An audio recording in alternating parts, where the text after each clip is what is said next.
안녕하세요. 바른투자 커뮤니티 주식부자 양승소 멘토를 맡고 있는 이빨톡톡입니다. 2021년 1월 18일 이제 월요일날 제작을 한 영상이고요. CIS 609% 이제 수익 인증해 주신 회원분이 계셔서 오늘은 전고체 배터리 이게 슬슬 지금 테마가 형성이 되고 있는데 이 부분에 대한 이제 스탠스를 좀 개인적인 스탠스를 좀 정리해 드리는 방송을 해볼까 합니다. 전기차 인프라에 관심을 가져보자. 자, 전기차 인프라가 이제는 요게 스마트 그리드 라는 테마명으로 이제 정리가 되고 있어요. 요쪽 부분들이 이제는 좀 테마가 붙을 수 있을 거다라고 생각을 하고 있어요. 최근에 보면 자율주행 테마가 핫하죠. 우리는 이미 비중을 줄여가고 있습니다. 그리고 거의 다 던져버리라 그랬어요. 이제 뭐 한두 종목 정도 이제 버블 포지션을 이제 기대하면서 놔두는 포지션들 보고 나머지는 이제 좀 다 던져버려라 라고 이제 코멘트를 드렸는데 우리는 이제 테마는 요런 쪽으로 이렇게 이동을 해나가고 있는 포지션 설정을 하고 있고요. 전고체 배터리 같은 경우는 지금 이제 대장 후발 흐름들이 보이는데 요거는 이제 장기 테마라고도 볼 수가 있겠죠. 근데 우리가 이제 한번 생각을 해봐야 돼요. 이 전고체 배터리라는 거는 지금 뭐 상용화 시점을 보면 잡혀있는 추정치 2025년에서 2030년을 이야기를 하고 있단 말이에요. 그럼 지금부터 이제 5년에서 이제 뭐 한 10년 남았는데 상용화 시점까지 이때 이 2차 전지라는 이 카테고리 내에서 노이즈 요인이 언제든지 나올 수가 있단 말이에요.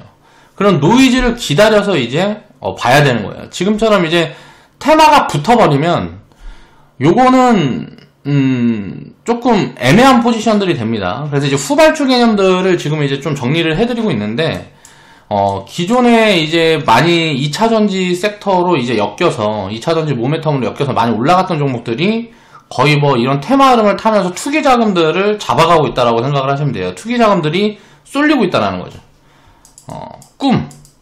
테마라는 거는 항상 꿈을 가지고 움직이는데 이거는 어떻게 돼요? 우리가 이제 현실적으로 놓고 보면 꿈과 현실을 구분을 할 줄 알아야 돼요. 현실적으로 놓고 보면 주가라는 거는 가치에 맞춰서 가는데 자, 이 꿈이 가치로 입혀지는 시점까지는 기간값이라는 게 존재한단 말이에요. 투기 자금이 꿈에 붙는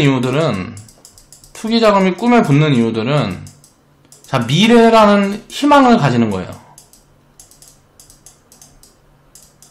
그리고 뭐라고 생각해요? 주가가 올라갈 거다.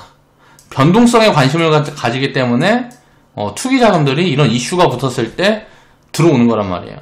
그러니까 언론에서 마케팅이 진행이 되는 거죠. 단기적으로 봤을 때 이런 이슈가 붙었다라는 거는 좋은 매도 찬스가 되는 겁니다. 그러니까 이럴 때 따라잡는 포지션은 나오는 게 아니에요. 항상 그런 걸 기억을 해야 되고요. 이게 조용할 때 이 관련된 이슈가 붙을 수 있는 기업들을 이제 찾아나가는 작업들을 해야 되는 거예요. 그래서 지금은 이런 테마에 휩쓸리지 말고 항상 어떤 테마가 형성이 되게 되면 그때는 이미 늦은 거예요. 그러니까 가치 판단을 해보면 비싸단 말이에요. 이런 테마가 붙어있을 때는 가치 판단을 딱 해보면 비싸요. 그러니까 10년 후에 뭐 미래 밸류라는 건 우리가 얼마인지를 알 수가 없잖아요. 그렇기 때문에 불확실성이 커지는 거예요. 얼마인지를 알 수가 없기 때문에. 그러니까 항상 테마라는 거를 접근을 할 때는 사람들이 관심이 없을 때 모아가야 되는 거고 사람들 관심이 붙으면 차익 실현을 해나가는 겁니다. 그리고 이제 비중을 축소를 했다가 이제 그 투기 자금들이 이제 투매로 이제 나중에는 변화하게 되거든요. 시장이 좀 조정을 받는다라든가 어떤 노이즈 요인이 나오고 뭐 하게 되면 그 자금이 오히려 매물로 바뀌어요. 그 자금이 매물로 바뀔 때가 좋은 이제 포지션이 되는 거예요. 그런 것들을 항상 생각을 하면서 이제 접근을 하셔야 되고요. 평생투자님이 이제 뭐 1등인 것 같아요. 지금 수익률 측면에서는 609% 수익 인증을 해주셨고요. 수익 인증 감사합니다. 축하드려요. 이제 복리계좌에 있던 CIS 609% 돼서 수익 실현합니다. 세 번째 수익 실현이다 라고 말씀을 하시는 것 같아요. 자, 복리계좌 기준 수익률은 잡아드렸죠. 자, 복리계좌라는 거는 우리가 가치 판단을 위해서 대응을 하는 게 아니고 원금을 빼놨기 때문에 버블을 취해가자라는 개념이 들어가 있어요. 그래서 300%, 600% 이렇게 자금을 분할 매도 포지션을 보게 되면 이때 원금 빠지고, 자 이때는 이제 수익이 또 빠지고, 이때는 자 수익이 빠지고 해가지고 한 300% 정도 수익이 이제 쌓여가는 거죠. 그리고 나서 이제 조정이 들어오고 뭐하고 하게 돼서 이제 밸류 뭐 매력이 생기고 다 하는 구간들이 오면 본계좌에 이제 또 다시 편입을 해가고, 이런 포지션들로 이제 정리를 해보면 될 것 같고요. 복리계좌에 대해서 제가 이제 코멘트를 드리면, 최근에 회원분들이 이런 이야기들을 굉장히 많이 해요. 복리계좌가 이제 예를 들어 300% 상승 중인데, 이게 뭐 한 300%까지 갔다가 다시 뭐 100%까지 내려와요. 그럼 주가가 마이너스 50% 빠진 건데, 이 수익권까지 내려오면 이거 이제 신규 편입을 하면, 이게 또 100% 올라가면 이제 100%에서 다시 300% 수익권까지 가고, 본계좌에서 또 복리계좌로 옮겨가는 포지션들이 나오잖아요. 그러면 기존에 복리계좌에 갖고 있던 것과 내 본계좌에서 옮기는 거랑 합해지면 이 평균 수익률이 안 맞는다. 이 수익률에 대해서 신경을 쓰는 분들이 굉장히 많은데, 내가 만약에 그런 것들이 심리적으로 연동이 된다 그러면 복리계좌를 쪼개세요. 자, 복리계좌를 1번, 복리계좌 1번은 자 100% 가면 그냥 이쪽으로 다 옮깁니다. 자, 복리계좌에서 이제 300% 가면 또 옮기는 계좌를 만드세요. 그래서 복리계좌 2번 계좌를 만들고, 또 이게 600% 가면 또 옮기는 계좌를 만드세요. 그럼 복리계좌 뭐 3번짜리 계좌가 나오고, 또 1200% 가면 또 옮기는 계좌를 만드는 거예요. 그러면 같은 종목이 여기에 따로따로 이제 축적이 될 수는 있겠죠. 그렇지만 수익률이 겹치는 경우들은 만들어지지 않으니까, 만약에 내가 수익을 이제 계속 확대시키는 포지션들 내가 수익률이 변하는 게 심리적으로 기분이 별로 안 좋다 하는 분들은 그냥 계좌를 쪼개시면 됩니다. 이렇게 해서 이제 운영을 하시면 된다라고 생각을 하시고요. 복리계좌에 대한 이제 시스템 측면에서는 제가 다음에 이제 회원방송이 된다. 유튜브 방송을 한번 정리를 해가지고, 좀 관리에 대한 부분에서 이제 또 다시 한번 정리를 언제 좀 봐서, 시간 봐서 한번 해드릴게요. 자, 수익 인증해주신 모든 회원분들 이제 감사드립니다. 수익 축하해요. 준영님이 540%, 평균 이제 500%, 600%. 자, 복리계좌 운영하시는 분들은 자, 500%, 600% 이제 수익 구간에 와 있는 것 같고요. 2020년 5월달부터 굉장히 주가가 좀 단기적으로 많이 올라와 있죠. 자, 이 CIS라는 기업을 이제 밸류를 체크해보면 지금 밸류 판단이 안 돼요. 아직 추정치가 안 잡혀서, 그래서 회원분들이 이제 뭐 주가가 최근에 급등하고 뭐 하니까 막 물어보시는 분들 계시는데, 모르겠습니다. 어떻게 될지. 이건 일단 투기 작업이 붙어가지고 이제 급등 포지션이 좀 나온 거라서, 단기적으로는 이제 하방의 확률이 점점점 주가가 더 올라갈수록 이제 높아진다라고 보면 될 것 같고요. 이렇게 상승이 크게 나오면, 이제 업사이드 폭이 굉장히 크게 나오지 않는다 그러면 하락 변동성도 크게 열어놔야 되는 거예요. 마이너스 50%에서 마이너스 80%까지 열어놓는 겁니다. 하락 변동성도. 그러면 이제 마이너스 50%, 80%라 그러면은, 굉장히 큰 것처럼 생각이 되지만, 그렇지 않아요. 주식 투자를 할 때, 뭐 이제 100% 플러스 마이너스 변동성이라는 거는 항상 우리가 생각을 하면서 이제 투자를 해야 되는 거고, 이게 이제 뭐, 투기 자금이 이제 매물로 바뀌면서 투매가 나서 이렇게 하락 변동성이 크게 만약에 만들어진다 그러면, 또 이제 밸류 매력이 생기는 구간들이 올 수가 있단 말이에요. 이제 그런 걸 이제 생각을 해야 되는 거고, 버블이라는 거는 끝날 때까지 어디까지 갈지 모르는 거예요. 그렇기 때문에 이런 테마가 붙어가지고 움직일 거라 그러면, 물어보는 이유는 그거란 말이에요. 이게 올라갈 거예요, 내려갈까요? 그걸 알 수가 없어요. 가치 판단을 할 수 없는 부분들에서는. 그래서 가치 판단이 가능한 종목들은 뭐 상승이 500%가 되있건 1000%가 되있건 그냥 보여 가는 거고, 판단이 안 되는 부분에서는 분할 매도를 내가 얼마씩 잡아갈까는 그건 이제 스스로 선택하여 해야 되는 부분이죠. 마이클 로미오 님도 이제 수익 인증을 해주셨고요. 자, 수익 인증 이제 감사드립니다. 이제 코멘트를 좀 보면, 자, 100%에서 수익 실현했고, 오늘 500%에서 3분의 1, 이제 분할 매도 했습니다. 라고 이제 코멘트를 달아주셨고, 유튜브 방송에서 멘토님이 졸리 대표님 말씀하시면서, 자, 4000%, 5000%, 10,000% 수익을 낼 수 있고, 그런 수익을 내야 한다. 라고 제가 말을 했대요. 이제 저는 기억이 안 나지만, 이 말을 내가 했던 이유는 아마도, 장기적으로 보유하는 포지션들을 가져가라. 라고 이제 코멘트를 정리를 해드린 거라고 생각이 되고요. 비록 500% 수익이지만 저 혼자였다면 절대 불가능한 수익입니다. 앞으로 더 많은 경험을 쌓아가면서 1000% 수익 인증을 기대해 봅니다. 라고 코멘트를 이제 달아주셨어요. 여기에서 뭐 금방 또 경험할 수도 있는 거죠. 뭐 버블이 확대돼서 요 종목이 여기에서 100%만 더 가버리면 이건 이제 1000%가 되는 거니까요. 자, 근데 이 수익에 대한 것과 내가 챙겨갈 수 있는 포지션은 좀 다르다라는 부분들을 이해를 해야 되는데, 내용이 굉장히 복잡해질 수 있기 때문에 제가 머릿속으로 또 어떻게 이렇게 자료로 또 이렇게 정리를 해서 나중에 한번 그런 부분들은 또 이제 정리를 해드리고요. 항상 좋은 말씀, 가르침 감사드립니다. 감사합니다, 멘토님. 이라고 코멘트를 달아주셨어요. 주식 부자 양성소는 이제 제가 바른 투자 커뮤니티를 이제 운영을 하고 하면서, 요런 부분들은 조금 이렇게 개선을 해서 리딩을 하게 되면, 아직, 손절을 좀 못한다라든가 이런 포지션에 있는 사람들이, 심리적으로 그런 사람들이 이런 데이터를 좀 축적했으면 좋겠다라고 해서 리딩 시스템을 조금 변경해서, 자회사 개념으로 이제, 만든, 거라고 생각을 하시면 될 것 같아요. 그래서 주식부자 양성소 회원분들도 지금 이제 한 분 한 분 수익에 대한 경험을 쌓아가고 있다는 게 이제 고무적으로 생각이 되고요. 주식부자 양성소 회원분들도 이제 화이팅입니다. 그렇게 해서 장기적으로 투자를 좀 이어나가시면 좋지 않을까라고 생각을 하고 있어요. 전고체 배터리는 언제 나올까? 자, 이제 꿈이 현실이 되는 시기가 언제일까라는 부분에 대해서 지금 최근에는 이제 이 기술에 대해서 어느 정도 뉴스들이 좀 많이 나오고 있어요. 저도 이제 계속 좀 찾아보고 뭐하고 하고 있는데, 일단은 일본에 있는 도요다라는 기업이 여기 좀 강점을 갖고 있는 것 같아요. 일본 기업이 우리나라보다 좀 기술력에서 우위에 있는 것 같아요. 그래서 요런 부분들을 좀 체크를 해보면서 결국은 이제 전고체 배터리로 이제 돌아서게 되면 이게 어떤 독점 구조를 어떤 기업들이 가지고 나머지 기업들이 다 망할지, 아니면 전체적으로 그런 배터리 기술들이 이제 보편화돼 가지고 경쟁을 계속 이제 해나가면서 진행이 될지, 요런 것들은 아직은 알지 못하겠어요. 다만 이제 우리가 전고체 배터리에 대해서 이해해야 될 부분은 뭐냐면, 지금은 이제 화재 위험이 있죠. 아직은 화재 위험이 있단 말이에요. 그래서 이거를 이제 해결하고자 하는 기술이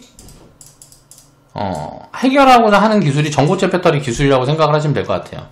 전고체 배터리로 이제 전환이 되게 되면 요거는 이제 효율도 올라가고 일단 화재 위험이 거의 제로에 가까워진다 그래요. 그래서 요게 이제 직접적으로 되고 하게 되면, 이 기술이 이제 입혀지고 뭐하고 하게 되면 중국 배터리 체제보다는 한국 배터리 체제가 지금 이제 우리나라에서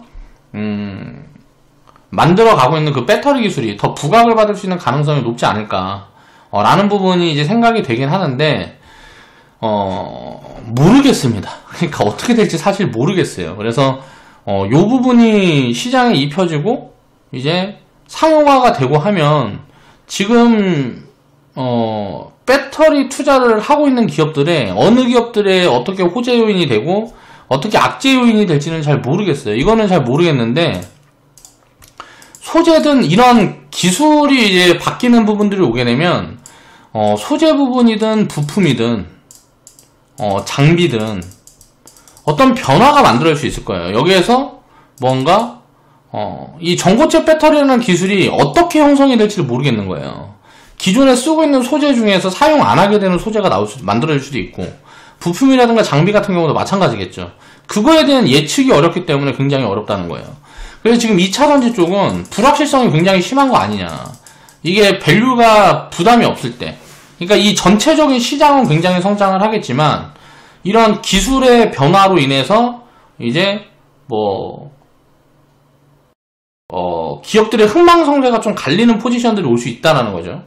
그래서 전고체 배터리라는 이 기술이 이제 상용화되는 시점부터는 잘 나가는 기업과 그렇지 않은 기업들이 좀 갈리는 흐름들이 나오지 않을까 라고 일단 개인적으로는 생각을 하고 있어요. 그래서 그런 것들을 좀 계속 추적을 해나가야 될 부분들이 있는 것 같아요. 그 부분들을 이제 좀 고민을 해보면서, 지금은 그러니까 쉽게 말하면 2차전지 섹터 전체적인 비중을 놓고 봤을 때는 이제 보수적인 관점이 들어가야 된다. 주가가 굉장히 많이 올라와 있고 하고 하다 보니까 밸류 매력이 없는 기업들은 어떤 노이즈 요인이 나왔을 때 하락폭이 굉장히 커질 수 있다 라는 부분들을 좀 생각을 해봐야 되는 게 아닌가 라는 생각을 하고 있고요. 이 테마는 일단 결국은 이제 장기 테마가 될 가능성들이 높겠죠. 지금은 이제 한 1차 파동 정도 진행이 되고 있다라고 이제 생각이 되고요. 일단은 뭐 CIS, 동아기업, 테이펙스, 한농화성 요 정도가 이제 대장 흐름들로 보여요.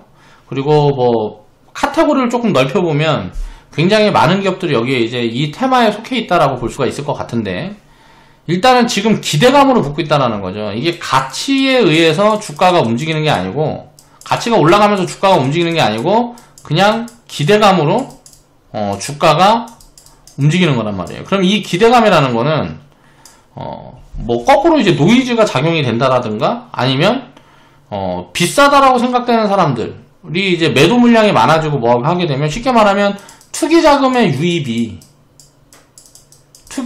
유입이 멈추는 순간 주가는 이제 하방으로 돌아설 가능성들이 굉장히 높단 말이에요. 이 시점을 언제일지 알 수가 없기 때문에 변동성은 예측할 수가 없는 거예요. 다만 밸류로 봤을 때는 이제는 하락 확률이 높다라고 봐야 된다라는 거죠. 저는 일단 그렇게 보고 있고요. 자, 지금 이 카테고리로 엮여있는 기업들 중에서도 밸류 매력이 있는 기업들이 있어요. 밸류 매력이 있거나 밸류 부담이 없는 기업들. 그런 기업들은 이제 여기에서 얘네들은 지금 대장으로 잡혀있는 1차 파동이 이제 이 테마가 1차 파동이 진행이 되고 있다고 보여지는데, 조정이 들어올 때 조정이 이제 어디서 들어올지 지금에서 들어올지 더 위에서 들어올지 모르겠지만, 조정이 들어왔다가 반등이 들어올 때 이렇게 움직이게 되면 새로운 이제 이 기대감이 입혀있지 않은 기업들에서 이런 기대감이 붙게 되면 새로운 기업들이 이렇게 세게 움직일 거라는 거죠. 요런 것들을 체크를 해봐야 되는 거예요. 2차 파동의 대장이 될 수 있는 기업들. 그러니까 이렇게 주가가 많이 올라와 있지 않은 기업들을 이제 찾아서 추적을 해나가면서 조정을 기다리는 거예요. 조정 흐름이 나올 때 2차 파동의 대장이 될 수 있는 기업들을 찾아가면서 지금 이제 공부를 해놓고 조정이 들어올 때 그런 기업들을 포트폴리오에 섞어주는 거죠. 그런 개념으로 이제 접근을 하게 되면 이제 좋을 것 같고요. 동아기업, 테이펙스, 뭐 한농화성, 뭐 CIS 다 보면, CIS는 아직 지금 밸류 체크가 안 돼서 업사이드 폭이라든가 이제 추정치를 좀 봐야 될 것 같아요. 얼마짜리인지를 모르겠어요. 근데 동아기업이라든가 테이펙스 같은 경우도 이것도 조금 애매합니다. 이것도 잘 모르겠어요. 얼마인지 모르겠는데, 동아기업하고 한농화성은 제가 생각했을 때 비싸다라는 생각이 들어요. 얘도 비싸다. 그래서 이제 업사이드 폭이 나오지 않는다라 그러면 장기적인 관점에서는 당연히 올라갈 가능성들이 더 높은 거고, 항상 높은 거고, 이제 단기적인 관점에서는 이게 조정이 진행이 되게 되면 비싸기 때문에 얼마나 빠질지를 모르겠는 거예요. 지금 얼마나 비싼지를 생각을 해보면 한농화성이라는 기업은 보면 한 30%에서 50% 정도 지금 오버베팅이 나왔다라고 생각이 돼요. 주가가 한 50% 이상 하락할 수 있는 가능성들도 있다라고 보여지는 거죠.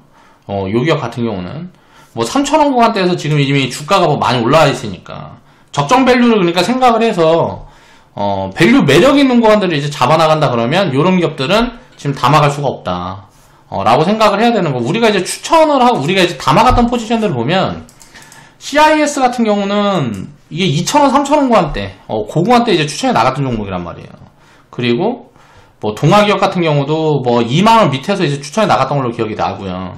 테이펙스 같은 경우도 대충 한 코로나 그러니까 다 이전에 이제 추천에 나갔던 기업들인데, 지금 후발주들을 찾아야 된다는 거죠. 후발주들. 지금 요 구간에 있는 종목들이 있어요. 요 구간에 있는 종목들을 좀 찾아보면 조정이 한번 들어왔다가 이제 다시 움직일 때는 굉장히 큰 폭으로 상승 흐름들이 만들 수 있다.